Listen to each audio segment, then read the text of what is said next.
Formation minnu bolodalen no centre Mardianière kɔnɔ o ye coupe couture broderie ni stylisme modélisme ye ale ye san 3 ni kalo 6 kalan ye o formation tellement fana b'an fɛ ye o ye san 1 ni kalo 6 ye maquillage musorosiri coiffure o fana kalan mi centre Mardianière kɔnɔ o ye san 2 de ani kalo 6 o fana formation tellement be san 1 ani kalo 6 tatouage farafin jabi endu jabi o fana kalan bi centre Mardianière kɔnɔ no bana amina i former façon business la donc o kalo 6 à ce moment i ka diplôme sɔrɔ i bɛ se ka baara kɛ diɲɛ fan bɛɛ o kɔfɛ internat bi centre Mardianière la i bɛ se k'i den bila ka na Mardianière kɔnɔ siyɔrɔ ni dumuni a b'o bɛɛ lajɛlen sɔrɔ ni k'a ka baara kɛ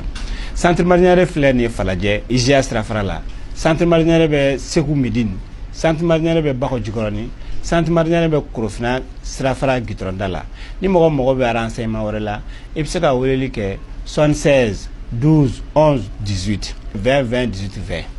ou bien i bɛ weleli kɛ 76 22 01 04. Biye arabai avril kalo kile 27 samba flani 25 aw munu sogale me ago jabaran sola hanga fuli ba bela jenen ka kene ago wakati wi ambe awla doniya kuni ago kuna funi wakati seli Bakuruba kuna fununa anga fintigila ko ye wulika jomi ke kidal marabolola anda bena dola foka tagase anga fintigila ka munu be kuchala ne kenye bakaw fe olu fene ye dankari minke bingani kelawla amena anda do oni anyogona chamana ko kan kuna funu olu bena lasi awma aw bismillah Kunun tarata avril kalo kile 24 samba flani 25 dirpa ni oyanga fintigila ka kuna funen diso ye olu ye ada jiema kloka ko anga fintigila ka wulika jo kera sababu ye ka dankari ke bamanti wale tigila mɔgɔw ka waliya cɛjugu dɔw la min kɛra talandak tesaditi kaw fe kidal marabolo la hajira la ko tene avril kalo kile 21 ka duguje kunu avril kalo kile 22 la samba flani 25 anga fintigila ka wulika jo o kɛra sababu ye ka bamanti wale tigila mɔgɔw ka bolmafɛn saba ni o ye mobili ye ka olu tiɲɛ ani ka mata ani duru ka olu faga ni wakati na anga fintigila ka ye ajira ko u kɔni wulika jo be sina yasa mi ye an jamanadenw ye lakana be se ka sabati cogoya min na an ni an bolofɛnw an be se ka lakana sɔrɔ cogoya min wa u ye a ɲini an fɛ fɛnɛ ko an ka u dɛmɛ u ka baara in na yasa mi ye bamanti wale tigila mɔgɔw ye u be se ka bɔ an cɛla cogoya min état-major général des armées ye foli ka na se kosɛbɛ a ka cɛdenw ma u ka nin wulika jɔ in na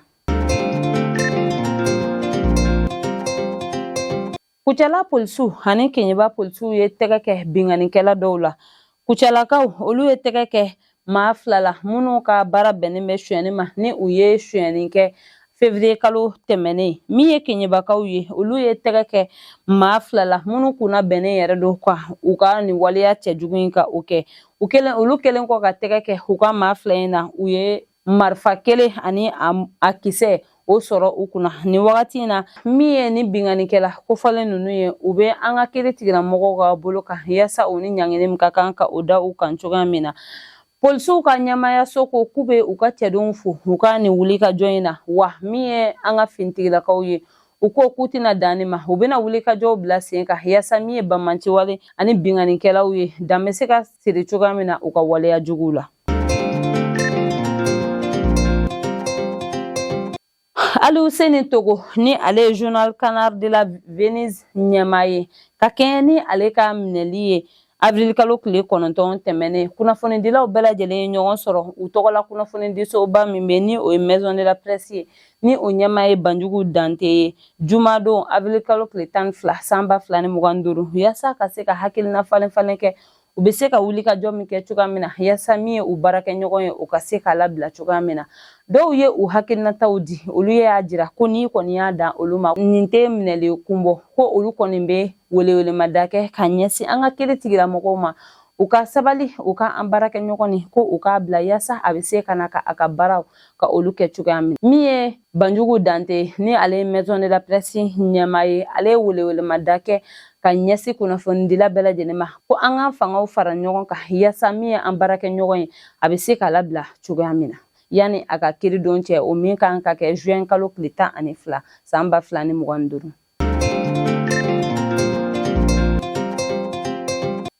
Kunun tarata avril kalo kile mugan fila san ba fila ni mugan ani duru. Monsieur Isaka Sidibe ni ale kun ye Assemblée nationale ɲɛma kɔrɔ ye fo ka taga se Mamutu Ture ni bɛɛ lajɛlen bɛ ale dɔn Bavier la ni ale kun ye Fema Futu ɲɛma ye. Olu bilala kunu liberté provisoire la an ka kiiri tigilamɔgɔw fɛ. Yasa ka AES jamanadenw kisi kunnafoni kolo ani kunnafoni jugu sɔrɔli ma ka bɔ maa dɔw yɔrɔ. AES kodɔnnabaw ye fara ɲɔgɔn kan kɛ wagakaw fɛ yen nɔ yasa ka fɛɛrɛw sigi sen kan min ye AES arajo ye ka se ka o bila sen kan cogoya min na. U ye a jira ko arajo in sigikun tɛ dɔwɛrɛ ye yasa min ye nin jamana saba in jamanadenw ye u bɛ se ka bɔ kunnafoni jɛlen ɲuman kalama cogoya min na ka se ka kunnafoni di kolon dili ka se ka o kɛlɛ cogoya min. O bana ta an ka kɔkan kunnafoni na an bɛ taa Nigerkaw fɛ avril kalo tile 16 san 2025 Yusuf Maitama Tugar ni ale ye Nigeria ministre des Affaires étrangères ye ale wulila ka taama boloda ka taa ɲamekaw fɛ yen nɔ a bisimilayila a baarakɛɲɔgɔn Bakari Yawu Sangare ni ale Niger ministre des Affaires étrangères ye yasa u bɛ se ka ɲɔgɔn ye cogoya min na kɛrɛnkɛrɛnnenya la fɔɲɔgɔnkɔ min bɛ jamana fila in ni ɲɔgɔn cɛ dan bɛ se ka sigi o la cogoya min u ka kumaw kɔnɔna la u kumana fɛn caman kan kɛrɛnkɛrɛnnenya la min ye lakanako ye u ye u da don o la o kɔfɛ fɛnɛ u ye a jira k'u bɛna fɛɛrɛw sigi sen kan yasa min ye sɔrɔ ye o bɛ se ka yiriwa cogoya min ka yɔrɔw jɔ minnu bɛ se ka nafa sɔrɔ sira o lase nin jamana fila bɛɛ lajɛlen ma ani nin jamana fila ka dancɛw la ka se ka banbanci wale kɛlɛ ka bɔ o yɔrɔw la yasa ni jamana in fila bɛ jamanadenw u bɛ se ka lafiya sɔrɔ cogoya min na.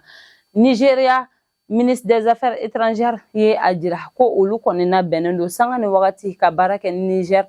jamana ye wa Niger ministère des Affaires étrangères fɛnɛ ye a jira ko a bɛ o cogoya kelen na ka ɲɛsin olu ma u kumana fɛn caman kan ani u ye hakilina caman ta u bɛna fɛɛrɛw sigi sen kan ka minnu bila sen kan cogoya min na ani u y'a jira fana ko fɔɲɔgɔnkɔ min bɛ ni jamana fila ni ɲɔgɔn cɛ u bɛna fɛɛrɛw sigi sen kan yasa o ko bɛ se ka ban cogoya min. Nin bɛ dan sigi an ka bi kunnafoni na an tɛ sɛgɛn an tɛ ɲinɛ an b'an ka dibila baarakɛbagaw fo sabula olu jɔyɔrɔ ka bon an ka baara in na